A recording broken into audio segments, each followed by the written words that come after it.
जय जोहार, नमस्कार। दैनिक छत्तीसगढ़ चैनल देख रहे हैं आप और छत्तीसगढ़ प्रदेश की तमाम महत्वपूर्ण सभी बड़ी खबरों की शुरुआत पहली बड़ी खबर के साथ। महिला समूहों को अब 6 लाख रुपए तक का ऋण मिलने वाला है, जिसकी घोषणा मुख्यमंत्री ने की। प्रदेश में 5000 नए आंगनबाड़ी केंद्र खोलने की भी घोषणा की गई। दरअसल आंगनबाड़ी कार्यकर्ता, सहायिका एवं मितानिनों को लेकर प्रदेश की सरकार ने बड़ा ऐलान किया है। मुख्यमंत्री रायपुर में आयोजित आभार कार्यक्रम में शामिल हुए, जहां उन्होंने विभिन्न प्रकार की घोषणाएं की। जहां पर घोषणा करते हुए मुख्यमंत्री ने कहा कि सक्षम योजना के अंतर्गत योजना के लिए लाभ महिलाओं की वार्षिक आय की सीमा 1 लाख रुपए से बढ़ाकर 2 लाख रुपए किया जाएगा। वहीं महिला समूहों को दिए जाने वाली ऋण की राशि की सीमा 4 लाख से बढ़ाकर 6 लाख रुपए किया जाएगा। वहीं इस मौके पर मुख्यमंत्री ने 5000 आंगनबाड़ी भवनों के निर्माण की भी घोषणा की। उन्होंने कहा कि हर साल 14 नवंबर को आंगनबाड़ी कार्यकर्ता, सहायिकाओं को सम्मानित किया जाएगा। उन्होंने घोषणा की है कि ब्लॉक कोऑर्डिनेटर तथा मास्टर ट्रेनर के लिए मानसून सेशन से व्यवस्था की जाएगी। दुर्ग के 2 स्टेशन हाईटेक होने वाले हैं। कई सुविधाओं में वृद्धि होने वाली है। भिलाई नगर निगम और रेलवे मिलकर के कायाकल्प करने वाले हैं। अधिकारियों और महापौर ने इसका निरीक्षण भी कर लिया है। दरअसल रेलवे बोर्ड छत्तीसगढ़ के भिलाई क्षेत्र में पड़ने वाले 2 रेलवे स्टेशन को रीडेवलप करने वाला है। ये कार्य रेलवे प्रबंधन और भिलाई नगर निगम मिलकर करेंगे। इसके लिए रेलवे और निगम के अधिकारियों के साथ मीटिंग भी हो चुकी है। मीटिंग में पावर हाउस और भिलाई नगर रेलवे स्टेशन को हाईटेक करने पर चर्चा की गई। पावर हाउस स्टेशन और भिलाई नगर रेलवे स्टेशन के प्रमुख रेलवे स्टेशनों में से एक है और इनको एक बार फिर से रीडेवलप करना रेलवे का एक बड़ा प्रोजेक्ट है। बन जाने के बाद इन स्टेशनों में बुनियादी सुविधाओं को लेकर अत्याधुनिक सुविधाएं लोगों को मिलने वाली है। निगम और रेलवे के अधिकारियों के बीच जो प्रोजेक्ट पर चर्चा हुई है, उनमें पार्किंग को भी बेहतर करने, पेयजल, शेड, इसके अलावा सूचना बोर्ड, इंटरनेट कनेक्टिविटी और संधारण जैसे विषय शामिल रहे। बीजेवाईएम कार्यकर्ताओं ने पुलिस की वर्दी फाड़ दी। बिलासपुर में भाजयुमों ने उग्र प्रदर्शन किया। जहां रोजगार दफ्तर में घुसने से रोका तो पुलिस से जमकर झूमाझटकी हो गई। बिलासपुर में बेरोजगारों को भत्ता नहीं देने के खिलाफ भाजपा युवा मोर्चा के नेताओं व कार्यकर्ताओं ने उग्र प्रदर्शन किया।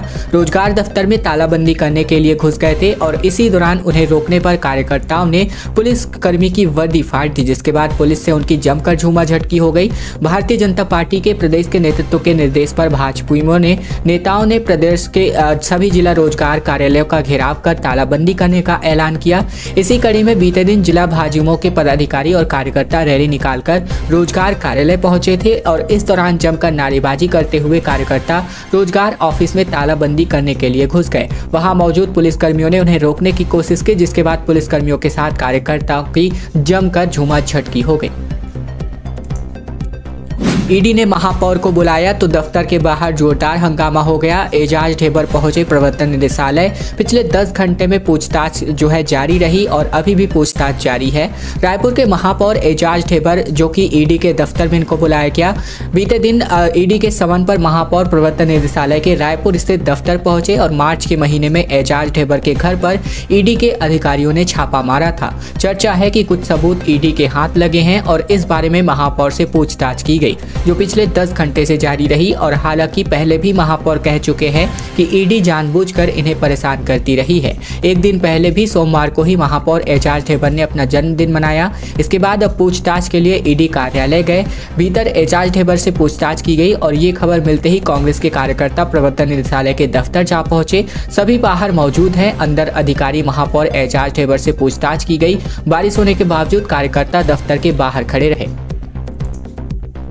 प्रदीप मिश्रा की दान पेटी से लाखों की चोरी हो गई। लगा रहा ताला और गायब हो गए यहां से पैसे। पेटी तक सिर्फ खास भक्तों और वीआईपी की पहुंच है और बावजूद इसके लाखों का माल पार हो गया। दरअसल छत्तीसगढ़ के भिलाई में शिव महापुराण की कथा सुनाने आए पंडित प्रदीप मिश्रा की दान पेटी से चोरी का मामला सामने आया है। बड़ी बात यह है कि 40 से ज्यादा सीसीटीवी कैमरेज लगे होने के बावजूद और 1000 से ज्यादा पुलिसकर्मियों के तैनाती के बावजूद ये घटना हुई है। इसकी मौखिक शिकायत एसपी से की गई है, लेकिन जब ये बात सामने आई कि दान पेटी में ताला लगा हुआ है और चाबी सीहोर से आए बाबा के कुछ विशेष भक्तों के पास ही थी, तो पंडित मिश्रा ने लिखित शिकायत करने से मना कर दिया। पुलिस विभाग के एक आधा अधिकारी ने बताया कि पंडित प्रदीप मिश्रा ने उनसे शिकायत की थी कि उनकी दान पेटी में चोरी हुई है। कथा के अंतिम दिन जब पेटी खोली गई तो वो पूरी तरीके से खाली था। जब पुलिस अधिकारियों ने जांच की तो पाया कि दान पेटी मंच के ऊपर ही रखी थी, वहीं पर रखी थी जहां पर वह रखी रहती थी। दान पेटी में भी ताला लगा हुआ है और ताले की चाबी सीहोर से आए बाबा के खास 6 से 7 भक्तों के पास ही थी। आदिवासी ओबीसी नेता अब आगे आ चुके हैं। आरक्षण के मसले पर बीजेपी के 2 पूर्व मंत्री और पूर्व सांसद ने कहा कि 58% हिसाब से ही भर्तियां शुरू की जाएं। आरक्षण के मामले पर अब भाजपा ने कांग्रेस पर दबाव बनाना शुरू कर दिया है।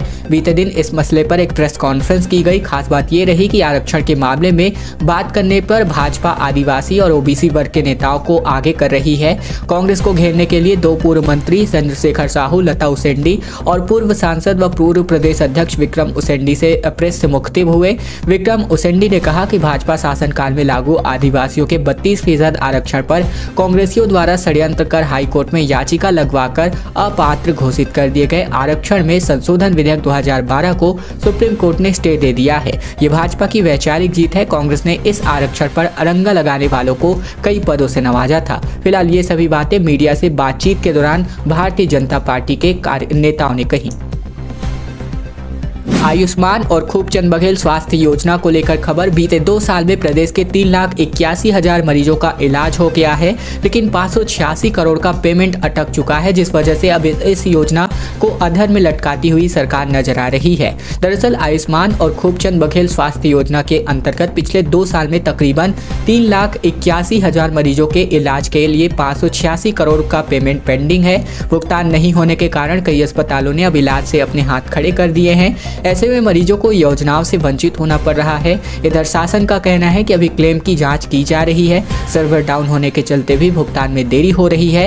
खूबचंद बघेल और आयुष्मान स्वास्थ्य योजना के तहत प्रदेश के रजिस्टर्ड हॉस्पिटलों में मरीजों का फ्री में इलाज होता है। इन योजनाओं के तहत मरीजों के इलाज का खर्च सरकार वहन करती है। पिछले 2 साल यानी वर्ष 2021-22 और 6 मार्च 2023 की स्थिति में 2264 हॉस्पिटलों के 3,81,000 मरीजों के इलाज के एवज में 586 करोड़ का भुगतान लंबित है। इसके पेमेंट के लिए हॉस्पिटल प्रबंधन और शासन के बीच लगातार पत्राचाल चल रहा है, लेकिन इधर पेमेंट नहीं होने की वजह से कई प्राइवेट अस्पताल अब योजना के तहत मरीजों का इलाज करने से इनकार करने लगे हैं। छत्तीसगढ़ के कोटवार मुख्यमंत्री का आभार जताने वाले हैं। मानदेय में वृद्धि को लेकर 3 मई को मुलाकात करेंगे। नियमितीकरण भू राजस्व संहिता में सुधार की मांग रखी जाएगी। दरअसल छत्तीसगढ़ सरकार ने प्रदेश भर के 15,000 कोटवारों का मानदेय बढ़ाया है, जिसको लेकर कोटवार एसोसिएशन मुख्यमंत्री भूपेश बघेल का आभार व्यक्त करेगा। इसी के साथ ही वे अपने कई अन्य मांगों को लेकर के सीएम के सामने रखेंगे। ये मुलाकात आज प्रदेश स्तरीय आभार सम्मेलन साइंस कॉलेज ग्राउंड में होगी। कोटवार एसोसिएशन के प्रदेश अध्यक्ष प्रेम किशोर बाग ने बताया कि प्रदेश के सभी जिलों और तहसीलों से हजारों की संख्या में कोटवार राजधानी पहुंचेंगे और सम्मेलन में हिस्सा लेंगे। कार्यक्रम में कोटवारों के संबंध में लिखी गई किताब को कोटवार की प्रथम प्रति को मुख्यमंत्री को भेंट करेंगे। उन्होंने आगे कहा कि कोटवार एक लंबे समय से नियमितीकरण की मांग को लेकर संघर्ष कर रहे हैं, लेकिन आज तक उन्हें कर्मचारी का दर्जा नहीं मिल पाया। महानदी के जल बंटवारे को लेकर ट्रिब्यूनल की टीम कोरबा पहुंच चुकी है। बांगो बांध और दर्दी बैराज का यहां पर निरीक्षण किया गया। मौके पर उपस्थित प्रदेश सरकार और जिला प्रशासन के अधिकारियों से बातचीत की गई। लगभग आधे घंटे तक बांध का निरीक्षण करने के बाद टीम अगले पड़ाव की ओर निकल पड़ी। बांगो प्रवास के दौरान टीम ने जल संसाधन विभाग के अधिकारियों से खास बातचीत की। यहाँ से दर्दी बैराज पहुंची। महानदी जल बंटवारे को लेकर गठित ट्रिब्यूनल में कुल 38 सदस्य हैं। उच्चतम न्यायालय के न्यायाधीश AM खानविलकर ट्रिब्यूनल के अध्यक्ष हैं। इनमें छत्तीसगढ़ और ओडिशा सरकार के प्रतिनिधि भी शामिल हैं। निरीक्षण के दौरान ट्रिब्यूनल के सदस्यों के अलावा कोरबा कलेक्टर सहित जिला प्रशासन के अन्य अधिकारी भी मौके पर उपस्थित रहे। पूर्व विधानसभा अध्यक्ष ने सोशल मीडिया पर एक वीडियो जारी किया, जिसमें छत्तीसगढ़ में धड़ल्ले से हो रहे रेत खनन को लेकर के आवाज उठाई गई। छत्तीसगढ़ की राजधानी रायपुर के नजदीक आरंग और आरंग में चिखली और हरदीडी में सरकार के संरक्षण में अवैध रेत खनन जोरों पर चल रहा है। ये आरोप पूर्व विधानसभा अध्यक्ष ने कांग्रेस सरकार पर लगाया है। पूर्व विधानसभा अध्यक्ष धरमलाल कौशिक ने कहा कि राज्य में माफिया राज पूरी तरीके से कायम है। छत्तीसगढ़ के अधिकतर क्षेत्रों में रेत का अवैध उत्खनन बड़े जोरों पर जारी है। उन्होंने उदाहरण देते हुए बताया कि राजधानी के समीप आरंग में चिखली और हरदीडी, जहां पर प्रदेश सरकार के संरक्षण में अवैध उत्खनन हो रहा है और ये उत्खनन कोई आम उत्खनन नहीं है। इस उत्खनन में से एक ही दिन में तकरीबन 50 लाख के राजस्व की हानि हो रही है। छत्तीसगढ़ प्रदेश की तमाम बड़ी खबरें रोजाना ठीक इसी प्रकार से इसी चैनल के माध्यम से देखने के लिए चैनल को आपको सब्सक्राइब करना है, ताकि प्रतिदिन की महत्वपूर्ण खबरें छत्तीसगढ़ समाचार हम आप तक रोजाना पहुंचा सकें। बीजेवाईएम कार्यकर्ताओं ने रोजगार कार्यालय को घेर दिया। तालाबंदी की कोशिश के दौरान पुलिस के साथ जमकर झड़प हो गई। बेरोजगारी भत्ते को लेकर कांग्रेस सरकार पर गंभीर आरोप लगाए गए। दरअसल बीते दिन भारतीय जनता युवा मोर्चा के कार्यकर्ताओं ने बेरोजगारी भत्ते की मांग को लेकर रोजगार कार्यालय का घेराव किया। गौरेला में भाजपा के कार्यकर्ताओं ने रोजगार कार्यालय में तालाबंदी की कोशिश की और इस दौरान पुलिस के साथ उनकी जमकर झड़प हो गई। छत्तीसगढ़ सरकार द्वारा प्रदेश में बेरोजगार युवाओं को प्रति माह 2500 रुपए बेरोजगारी भत्ता देने की घोषणा की गई है और भाजयुमों का आरोप है कि छत्तीसगढ़ की कांग्रेस सरकार बेरोजगारी भत्ता और रोजगार के नाम पर युवाओं को धोखा दे रही है। उन्होंने आरोप लगाया कि कांग्रेस सरकार ने अपने घोषणा पत्र में युवाओं से बिना शर्त वोट मांगा था, इसीलिए छत्तीसगढ़ की कांग्रेस सरकार को बेरोजगार युवाओं को निःशर्त बेरोजगारी भत्ता देना चाहिए ताकि सभी बेरोजगार इसके लिए पात्र हो पाए।